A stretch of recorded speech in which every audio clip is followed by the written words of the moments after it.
بسم اللہ الرحمن الرحیم۔ محترم ناظرین السلام علیکم۔ آج کی ویڈیو میں ہم آپ کو بتائیں گے ایک زندہ شخص پر قبر کے عذاب کا سچا واقعہ۔ ویڈیو کو شروع کرنے سے پہلے ہمارے چینل اسلامک ہسٹری آفیشیل کو لائک اور سبسکرائب کر دیں۔ بیان کیا جاتا ہے کہ چند سال قبل ایک جماعت مانسہرہ سے آگے ایک چھوٹے سے قبضے میں گئی۔ اس جماعت میں ایک شخص ڈاکٹر نور محمد تھا۔ ان کا بیان ہے کہ مسجد سے باہر ادھر کافی لوگ فارغ بیٹھے تھے۔ ہم لوگ ان کے پاس گئے اور مسجد میں آنے کی دعوت دی تاکہ وہ تعلیم میں شریک ہو سکیں۔ کچھ لوگ ہمارے ساتھ مسجد میں آنے پر تیار ہو گئے۔ ایک صاحب نے کہا کہ میں نماز کے وقت آؤں گا اور نماز کے بعد عذاب قبر کا ایک واقعہ آپ لوگوں کو سناؤں گا۔ چنانچہ ظہر کی نماز کے بعد یہ شخص ہمارے پاس بیٹھ گیا،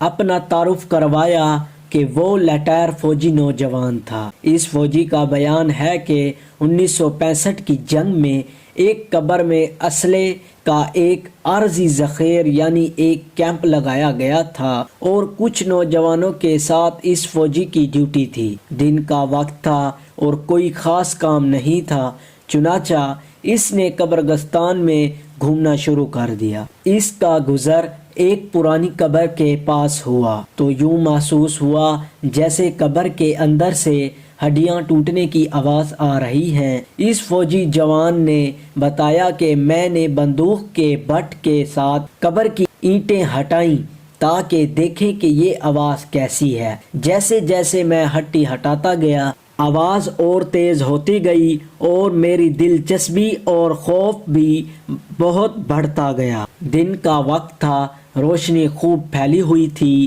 کیا دیکھتا ہوں کہ قبر کے اندر انسانی ہڈیوں کا ڈھانچہ پڑا ہوا ہے اور اس پر چوہے کی شکل کا ایک جانور بیٹھا ہوا ہے، اور جب وہ منہ اس ڈھانچے کے اوپر مارتا ہے تو سارا ڈھانچہ اکڑ جاتا ہے اور ہڈیوں کے ٹوٹنے اور چٹاننے کی آواز آتی ہے۔ میرے سامنے اس جانور نے 3 مرتبہ اپنا منہ ہڈی پر مارا۔ مجھے بہت ترس آیا کہ یہ جانور اس کو بہت تکلیف پہنچا رہا ہے۔ چنانچہ رائفل سے جب میں نے اس جانور کو مارنے کا ارادہ کیا تو وہ مٹی میں چھپ گیا۔ تھوڑی دیر کے بعد وہ جانور قبر سے نکل کر میری طرف لپکا اور میرے اوپر ایسی دہشت سے سوار ہوا کہ میں اسے مارنا بھول کر اپنی جان بچانے کی خاطر بھاگ کھڑا ہوا۔ کافی دور جانے کے بعد میں نے مڑ کر دیکھا وہ جانور میرے پیچھے تیزی سے بھاگا آ رہا تھا۔ قریب ہی پانی کا ایک گڑھا تھا۔ اس جانور سے بچنے کے لیے میں اس جوہر یعنی گڑھے میں داخل ہو گیا۔ میں نے پیچھے مڑ کر دیکھا کہ جانور جوہر کے کنارے پر آ کر رک گیا ہے اور کچھ دیر کے بعد اس نے اپنا منہ پانی میں ڈال دیا۔ ایک دم پانی کھولنے لگا۔ میں بھاگ کھڑا جوہر سے نکلا۔ میری ٹانگیں جل رہی تھیں، بہت جلدی سرخ ہو چکی اور آبلے پڑ چکے تھے۔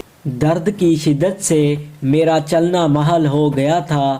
میں نے اپنے ساتھی کو آواز دی تو جب میں نے پیچھے مڑ کر دیکھا تو کچھ نہ تھا بلکہ وہ جانور غائب ہو چکا تھا۔ چنانچہ مجھے ایبٹ آباد کے ہسپتال میں داخل کروا دیا گیا اور پھر وہاں سے راولپنڈی کے بڑے فوجی ہسپتال میں منتقل کر دیا گیا۔ میری ٹانگوں کا گوشت گلنا شروع ہو گیا تھا۔ ہر وقت بدبودار پیپ اور خون آراستہ رہتا تھا۔ کسی علاج سے افاقہ نہیں ہوا مگر امراض بڑھتا گیا۔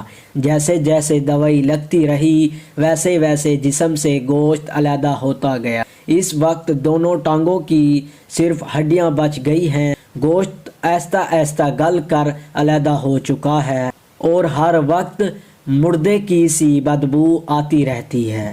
پھر اس شخص نے ہمیں اپنی دونوں ٹانگیں دکھائیں جن پر پٹیاں بندھی ہوئی تھیں۔ اللہ معاف فرمائے۔ اللہ تعالی ہمیں قبر اور جہنم کے عذاب سے محفوظ رکھے، آمین۔ اس ویڈیو سے ہمیں یہ سبق ملتا ہے کہ بے شک